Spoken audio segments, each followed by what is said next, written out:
Yesu Kristo ashimwe inshuti z'umusaraba. Tugeze ku munsi wa 245 dusoma Bibiliya, turi mu gitabo cy'ubutumwa bwiza uko bwanditswe na Yohana. Reka dusome mu izina rya Yesu duhereye ku bice bine. Titire yaho iravuga ngo Yesu avugana n'umusamariyakazi.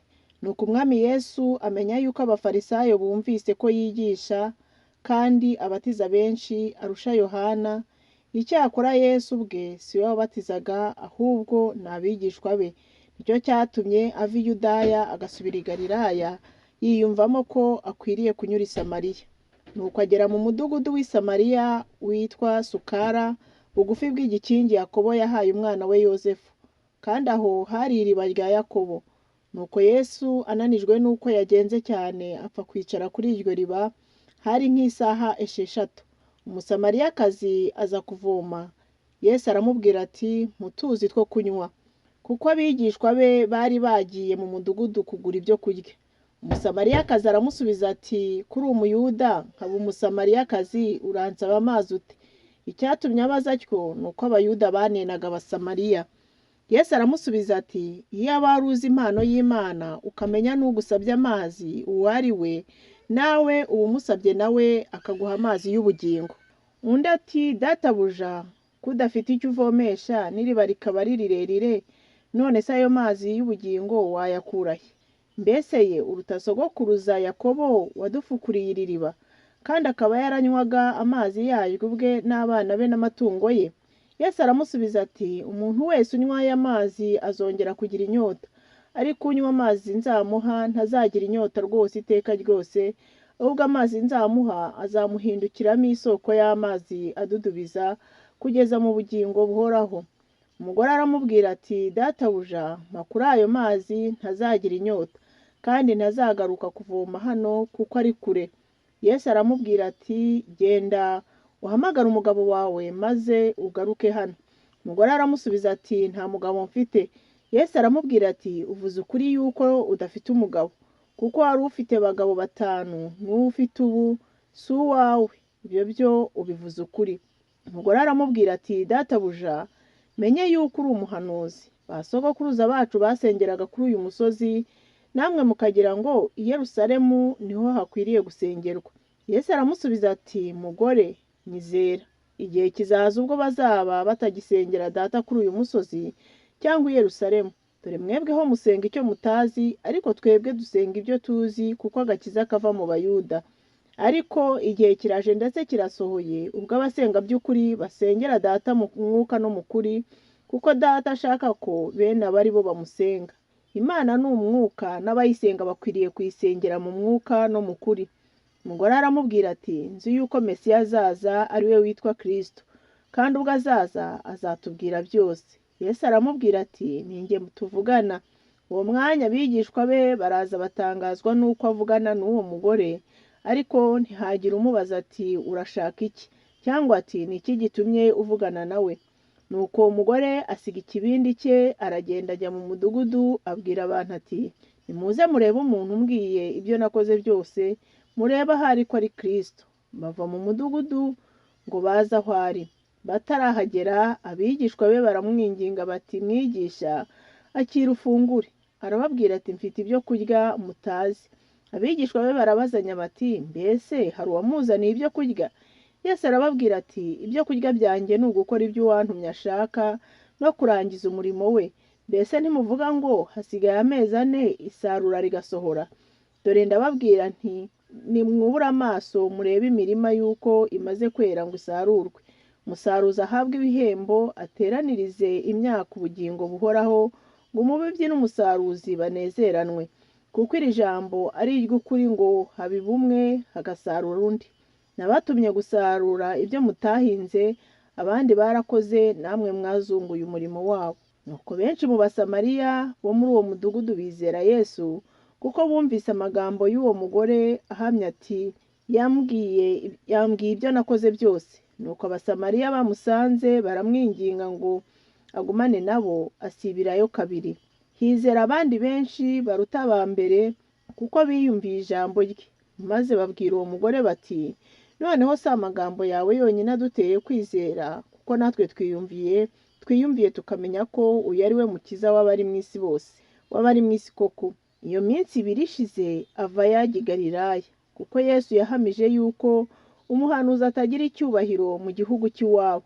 Ageze i Galilaya, abanyagalilaya baramwakira kuko babonye ibyo yakoreye i Yerusalemu byose mu minsi mikuru, kuko muri iyo minsi nabo bari bagiyeyo. Yesu akiza umuhungu w'umutware. Bukeye yongera kujya i Kana y'i Galilaya, aho yahinduriye amazi vino. Kandi i Kaperinawumu hariho umutware w'umwami wari urwaje umwana we w'umuhungu. Yumvise yuko Yesu avuye i Yudaya asohoye i Galilaya, aramusanga amwingingira kumanuka ngo akize umwana we kuko yendaga gupfa. Yesu aramubwira ati, ntimwakwizera keretse mubonye ibimenyetso n'ibitangaza. Uwo mutware aramusubiza ati, databuja, manuka akana kanjye katarapfa. Yesu aramubwira ati, genda, umwana wawe ni muzima. Uwo muntu yizera iryo jambo Yesu amubwiye, aragenda. Bukeye bwaho akiri mu nzira, abagaragu be baramusanganira, baramubwira bati, umwana wawe ni muzima. Ababaza igihe yoroherewe, baramusubiza bati, ejo ku isaha ndwi niho ubuganga bwamuvuyemo. Nuko se amenya yuko ariyo saha Yesu yamubwiriyemo ati, umwana wawe ni muzima. Nuko uwo mutware aramwizera, ubwe n'ab'inzu ye bose. Icyo ni cyo kimenyetso cya kabiri Yesu yakoze avuye i Yudaya ageze i Galilaya. Ubutumwa bwiza uko bwanditswe na Yohana, ibice 5. Yesu akiza umuntu umaze imyaka 38 amugaye. Hanyuma y'ibyo haba iminsi mikuru y'Abayuda, nuko Yesu agiye i Yerusalemu. Kandi Yerusalemu bugufi bw'irembo ry'intama hariho ikidendezi mu Ruheburayo cyitwa Betesida, cyariho amabaraza 5. Muri ayo mabaraza hari abarwayi benshi, barimo impumyi n'ibirema n'abanyunyutse, bari bategereje ko amazi yihinduriza, kuko rimwe na rimwe marayika yamanukaga akajya muri icyo kidendezi agahinduriza amazi. Nuko umuntu wabanzaga kujyamo amazi yihindurije niwe wakiraga indwara ye iyo ari yo yose. Hariho umuntu wari ufite indwara ayimaranye imyaka 38. Yesu amubonye aryamye, amenya yuko amaze igihe kirekire arwaye, aramubaza ati, mbese urashaka gukira? Umurwayi aramusubiza ati, databuja, simfite umuntu njugunya mu kidendezi iyo amazi yihindurije. Nkiza undi antanga kumanukamo. Yesu aramubwira ati, byuka wikorere uburiri bwawe ugende. Muri ako kanya uwo muntu arakira, yikorera uburiri bwe aragenda. Ubwo hari ku munsi w'isabato. Nuko Abayuda babwira ukijijwe bati, dore uyu munsi ni isabato, kandi amategeko ntiyemera ko wikorera uburiri bwawe. Nawe arabasubiza ati, uwankijije niwe wambwiye ati, ikorera uburiri bwawe ugende. Baramubaza bati, uwo muntu ninde wakubwiye ngo wikorere ugende? Ariko wakijijwe ntiyamenye uwo ari we, kuko Yesu yari yigendeye kandi hari abantu benshi. Hanyuma y'ibyo Yesu amubona mu rusengero, aramubwira ati, dore ubaye muzima, ntukongere gukora icyaha, utazabona ishyano riruta irya mbere. Uwo muntu aragenda abwira Abayuda yuko ari Yesu wamukijije. Nicyo cyatumaga Abayuda bashaka kurenganya Yesu, kuko yakoraga bene nk'ibyo ku isabato. Ariko arabasubiza ati, data arakora kugeza n'ubu, nanjye ndakora. Nicyo cyatumye Abayuda barushaho gushaka kumwica, kuko uretse kuzirura isabato gusa, ahubwo ahora yita n'Imana ko ari se bwite, akigereranya nayo. Yesu ahamya ko ubutware bwe buva ku Mana. Yesu arabasubiza ati, ni ukuri, ni ukuri, ndababwira yuko ari ntacyo umwana abasha gukora ubwo atabonye se agikora. Kuko ibyo se akora byose n'umwana ari byo akora. Kuko se akunda umwana we, akamwereka ibyo akora byose, ndetse azamwereka n'imirimo iruta iyi kugira ngo mutangare. Nk'uko se azura abapfuye akabaha ubugingo, niko n'umwana aha ubugingo aba ashaka. Kuko ari nta n'umwe data aciraho iteka, ahubwo yabihaye umwana ngo abe ari we uca amateka yose, kugira ngo abantu bose bubahe umwana nk'uko bubaha se. Utubaha uwo mwana ntaba yubashye na se wamutumye. Ni ukuri, ni ukuri, ndababwira yuko uwumva ijambo ryanjye akizera uwantumye aba afite ubugingo buhoraho, kandi ntazacirwaho iteka, ahubwo aba avuye mu rupfu ageze mu bugingo. Ni ukuri, ni ukuri, ndababwira yuko igihe kije ndetse kirasohoye, ubwo abapfa bumva kandi bazumva ijwi ry'Umwana w'Imana, n'abaryumvise bazaba bazima.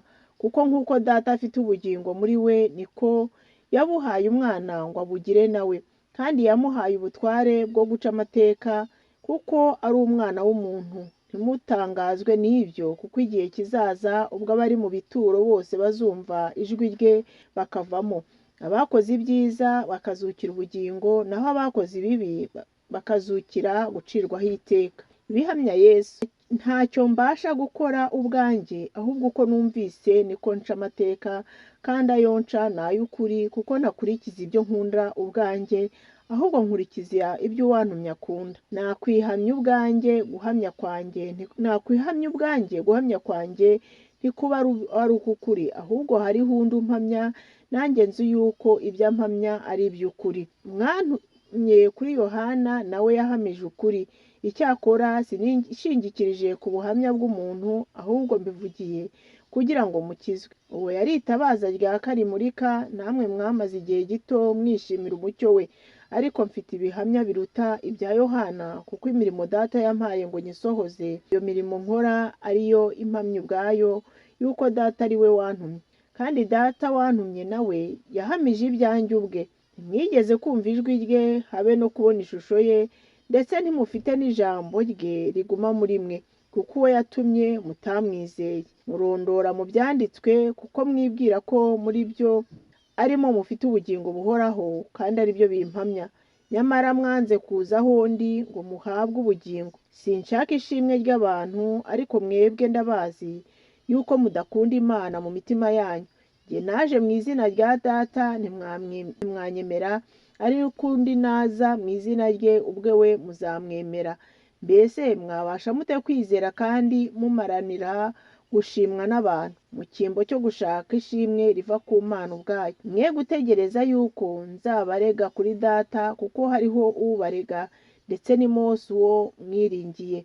Iyo mwizera Mose, nanjye muba munyizeye, kuko ari ibyanjye yanditse. Ariko se nimutizera ibyo uwo yanditse, noneho n'amagambo yanjye muzayizera mute? Ubutumwa bwiza uko bwanditswe na Yohana, ibice 6. Yesu ahaza abantu 5,000. Hanyuma y'ibyo Yesu ajya hakurya y'inyanja y'i Galilaya, ariyo yitwa Tiberiya. Iteraniro ry'abantu benshi riramukurikira, kuko babonye ibimenyetso yakoreye abarwayi. Yesu azamuka umusozi yicara nayo n'abigishwa be. Ubwo Pasika, iminsi mikuru y'Abayuda yendaga gusohora. Yesu yubura amaso, abonye abantu benshi baza ahari, abaza Filipo ati: turagura hehe ibyo kurya ngo aba babone ibyo barya? Icyatumye amubaza atyo, yagira ngo amugerageze ubwe yari azi icyo ari bukore. Filipo aramusubiza ati: imitsima yagurwa idenariyo 200 ntiyabakwira. Imitsima yagurwa idenariyo 200 ntiyabakwira, nubwo umuntu yaryaho gato. Umwe mu bigishwa be, ari we Andereya mwene se wa Simoni Petero, aramubwira ati: hano hari umuhungu ufite imitsima 5 y'ingano n'ifi 2, ariko ibyo byamarira iki abantu bangana batya? Yesu ati: nimwicaze abantu. Aho hantu hari ubwatsi bwinshi, nuko abagabo baricara bari nk'ibihumbi 5. Yesu yenda ya mitsima arayishimira, ayigabanya abicaye, n'ifi nazo azigenza atyo nk'uko bazishakaga. Bamaze guhaga, abwira abigishwa bati: nimuteranye ubuvungukira busigaye, hatagira ikintu gipfa ubusa. Barateranya, buzuza intonga 12 z'utuvungukira bw'ubuvungukira bwa ya mitsima 5 y'ingano. Ubwo bariye bashigaje. Abantu babonye ikimenyetso yakoze, baravuga bati: ni ukuri uyu ni we wa muhanuzi wari ukwiriye kuza mu isi. Yesu amenye yuko bagiye kuza kumufata ngo bamwimike, arabiyufura asubira ku musozi wenyine. Yesu agendesha amaguru hejuru y'inyanja. Bugorobye, abigishwa be baramanuka bajya ku nyanja, bikira mu bwato bambuka inyanja bagana i Kaperinawumu. Bwari bwije, kandi na Yesu yari atarabageraho. Inyanja ihindurizwa n'umuyaga mwinshi uhuha. Bamaze kuvugana sitadiyo 25 cyangwa 30, babona Yesu agendesha amaguru hejuru y'inyanja. Ageze bugufi bw'ubwato baratinya, ariko arababwira ati: ninjye mwitinya. Baherako bemera ko ajya mu bwato. Uwo mwanya bugera imusozi aho bajyaga. Iby'umutsima w'ubugingo. Bukeye bwaho iteraniro ry'abantu benshi ryari rihagaze hakurya y'inyanja, bamenya yuko hari ubwato bumwe gusa kandi ko Yesu yikiranye n'abigishwa be muri bwo, ahubwo ko bagiye bonyine ubwabo. Nuko ayandi mato avuye i Tiberiya amaze kwambuka, afata bugufi bw'aho baririye ya mitsima, umwami Yesu amaze kuyishimira. Nuko abo bantu babonye ko Yesu n'abigishwa be badahari, bikira muri ayo mato ubwabo, bajya i Kaperinawumu kumushakirayo. Bamubonye hakurya y'inyanja, baramubaza bati, Mwigisha, waje hano ryari? Yesu arabasubiza ati, ni ukuri ndababwira yuko ibimenyetso mwabonye atari byo bituma munshaka, ahubwo ni ya mitsima mwariye mugahaga. Ntimukorere ibyo kurya bishira, ahubwo mukorere ibyo kurya bigumaho kugeza ku bugingo buhoraho, ibyo Umwana w'umuntu azabaha, kuko se ari we Mana yamushyizeho ikimenyetso cyayo. Baramubaza bati, tugire dute ngo dukore imirimo y'Imana? Arabasubiza ati, umurimo w'Imana nguyu ni uko mwizera uwo yatumye. Baramubaza bati, urakora ikimenyetso ki ngo tukirebe tukwizere? Icyo wakora ni iki? Ba sogokuruza bacu bariraga manu mu butayu, nk'uko byanditswe ngo yabahaye kurya umutsima uvuye mu ijuru. Yesu arababwira ati, ni ukuri ndababwira yuko Mose atari we wabahaye umutsima uvuye mu ijuru, ahubwo ni Data ubaha umutsima w'ukuri uvuye mu ijuru. Kuko umutsima w'Imana ari umanuka uva mu ijuru ugaha abari mu isi ubugingo. Baramubwira bati, Databuja, ujye uduha uwo mutsima iteka. Yesu arababwira ati, ni jye mutsima w'ubugingo, uza aho ndi ntazasonza na hato, n'unyizera ntabwo azagira inyota na hato. Ariko nababwiye yuko mwambonye nyamara ntimwizera. Uwo Data yampaye wese aza aho ndi, kandi uza aho ndi sinzamwirukana na hato. Kuko ntavanywe mu ijuru no gukora ibyo nishakiye, ahubwo nazanywe no gukora ibyo uwantumye ashaka, kandi ibyo uwantumye ashaka ni ibi: ni ukugira ngo mu byo yampaye byose ntagira na kimwe nzimiza, ahubwo ngo nzakizure ku munsi w'imperuka. Kuko icyo Data ashaka ari ikintu, kugira ngo umuntu wese witegereza Umwana akamwizera ahabwe ubugingo buhoraho, nanjye nzamuzure ku munsi w'imperuka. Nuko Abayuda baramwitotombera, kuko yavuze ati, ni jye mutsima wavuye mu ijuru. Bati, uyu si we Yesu mwene Yozefu? Ntituzi se na nyina? Ni iki gituma avuga ko yavuye mu ijuru? Yesu arabasubiza ati, mwe kwitotomba. Ntawe ubasha kuza aho ndi keretse arehejwe na Data wantumye, nanjye nkazamuzura ku munsi w'imperuka. Byanditswe mu byahanuwe ngo bose bazigishwa n'Imana. Umuntu wese wumvise ibya Data akabyiga aza aho ndi. Ni ukuri ngo hari umuntu wabonye Data keretse uwavuye, si ukugira ngo hari umuntu wabonye Data keretse uwavuye ku Mana, uwo ni we wabonye Data. Ni ukuri ndababwira yuko uwizera ari we ufite ubugingo buhoraho, ni jye mutsima w'ubugingo. Ba sekuruza wanyu bariraga manu mu butayu, nyamara barapfuye. Uyu ni wo mutsima umanuka uva mu ijuru, kugira ngo umuntu uwurya ye gupfa. Ni jye mutsima muzima wavuye mu ijuru.